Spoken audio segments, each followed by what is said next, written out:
여러분, 이거 윤돈이만 이렇게 얘기하는 건데, 윤돈이만 자본 거래는 세 가지 종류가 있어요. 자본 거래는 세 가지가 있는데 뭐가 있냐면 첫 번째로 1번 거래가 있어요. 1번 거래. 1번 거래가 뭐냐면 정말 자본 총계에도 영향을 미치는 거예요. 자산 부채의 변동을 가져와서 혹은 현금이 유입되거나 유출돼서 정말로 자본 총계에 영향을 미치는 것들을 1번 거래라고 해요. 1번 거래는 자본 총계에도 영향을 미치고요. 자본의 구성에도 영향을 미쳐요. 자본금, 자본인형, 자본조정의 조합도 바뀐다고. 괜찮죠? 이거 가장 대표적인 게 뭐였어 지금? 유상증자, 유상감자, 자기 주식의 취득, 자기 주식의 처분. 이 1번 거래에 해당해요. 돈이 왔다 갔다 했잖아요. 실제로 자본 총계에도 영향을 미쳤죠. 그 다음에 또 무슨 거래가 있냐면 2번 거래가 있어요. 윤돈이만 이렇게 하는 거예요. 딴 데 가서 1번 거래, 2번 거래 그러면 뭔 소리냐 그래요. 2번 거래가 있어요. 2번 거래. 2번 거래는 뭐냐면 자본 총계에는 영향이 없어. 그냥 자기들끼리 위치 이동만 하기 때문에 자본의 구성에는 영향을 미쳐. 이게 2번 거래예요. 2번 거래 중에서 우리가 지금 배운 게 뭐가 있을까? 자기 주식의 수각이요. 자기 주식을 그냥 찢어버리면 돈 왔다 갔다 한 거 없지. 위치만 바뀌었잖아요. 자본금에서 자본잉여금이나 자본 조정에 영향을 미쳤죠. 그런 걸 2번 거래들이라고 한다고요. 그럼 우리 이 단원에서 시험에 가장 많이 나오는 게 뭐라고 그랬죠? 자본 거래 몇 개 쭉 준 다음에 자본 총계에 미친 영향을 물어본다고 그랬지. 그럼 우리 1번 거래, 2번 거래 중에서 어떤 거래만 고려해야 돼? 1번 거래만 고려해야지 자본 총계에 미치는 영향을 물어볼 때는 2번 거래를 고려할 필요가 없어요. 이해하시겠어요? 3번 거래가 있는데 3번 거래는 아직 이익잉여금을 안 배웠기 때문에 얘기를 못해. 그래서 지금 1번 거래와 2번 거래가 있고 지금부터 우리가 짜잔짜잔한 거래들 몇 개 더 볼 건데 이게 1번 거래인지 2번 거래인지를 판단해 보면 좀 좋다고요. 지금 우리 다시 돌아와서 유상증자를 볼 건데 유상증자 첫 번째로 봤던 게 현금 출자였죠. 현금을 받고 주식을 발행해줬다고. 그럼 얘는 몇 번 거래야? 1번 거래겠죠. 돈이 들어왔으니까. 두 번째로 볼 게 뭐냐면 유상증자는 유상증자인데 현물 출자라고요. 두 번째로 증자 거래 중에서 유상증자가 있는데 현물 출자를 볼 거예요. 이거 뭡니까? 돈 받고 주식을 발행하는 게 아니라 이번에는 다른 자산을 받고 주식을 발행해줬다고요. 예를 들어서 내가 건물주야.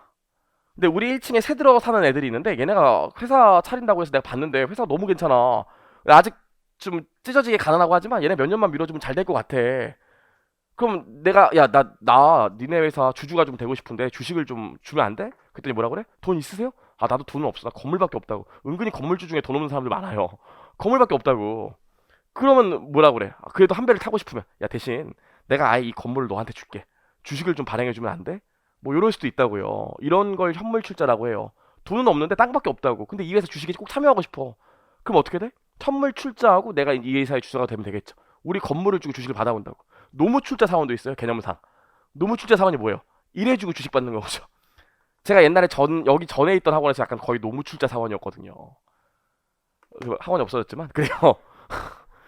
그렇다고요. 현물 출자, 현물 출자를 볼 건데 이 현물 출자에서 중요한 건 뭐냐면 이렇게 돼. 내가 건물이나 토지를 받아와. 그리고 주식을 발행해 준다고요.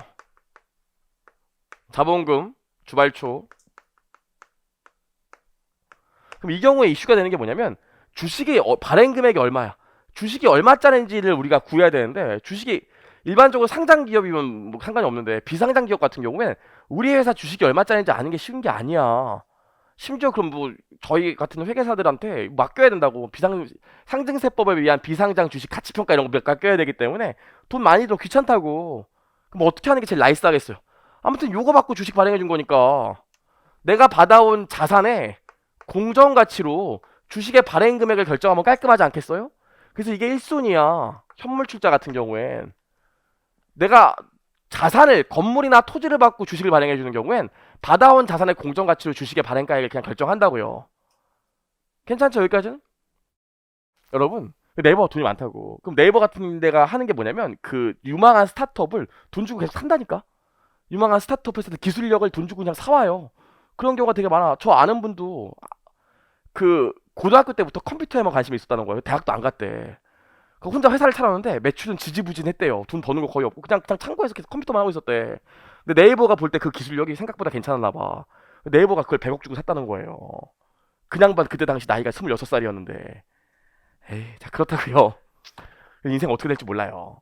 보면 네이버 같은 경우에 봐봐. 현물 출자로 꼭 건물이랑 토지만 받아오는 게 아니라 무형의 기술력을 받아오고 돈을 주면 깔끔한데 돈을 안 받는다고 뻐기는 경우가 있다고요. 니네가 차라리 주식을 달라고. 주식을 주는 경우가 있다고. 자본금 주발초. 자, 이런 경우에는 그 스타트업 회사의 기술력 공정가치 평가하는 게 빠르겠어? 네이버 주식의 공정가치 평가하는 게 빠르겠어? 네이버 주식의 공정가치 평가하는 게 빠르겠죠. 그런 경우에는 우리 회사 주식의 공정가치로 발행 금액을 결정하고 요것도 결정한다고요. 하지만 뭐 이게 1순위야. 이게 2순위고. 그래서 문제에서 요거 두 개 준 다음에 요게 명확하다 그러면 요걸로 가는 거고, 말이 없어도 요걸로 가는 거고, 만약에 이거 두 개 준 다음에 요게 명확하다 그러면 요걸로 가야 된다고요. 이해하시겠어? 무슨 얘기인지? 그 얘기 나와 있어요. 현금 출자 보시면 거기 보시면 현물 출자. 현물 출자는 순주 발행의 대가로 현금이 납입되는 것이 아니라 유형의 비화폐성 자산들을 납입하는 것을 말한다. 나와 있어요. 얘 보시면 밑에가 중요한데 현물 출자 자산의 공정가치를 주식의 발행 금액으로 한다. 다만 주식의 공정가치가 현물 출자한 자산의 공정가치보다 더 신뢰성 있는 경우엔 주식의 공정가치를 주식의 발행 금액으로 한다. 괜찮죠? 여기까지는? 그래서 밑에 보시면 회계 처리 순서를 제가 써놨습니다. 1단계, 2단계. 여기까지만 보시면 되고요. 다른 건 안 보셔도 될 것 같아.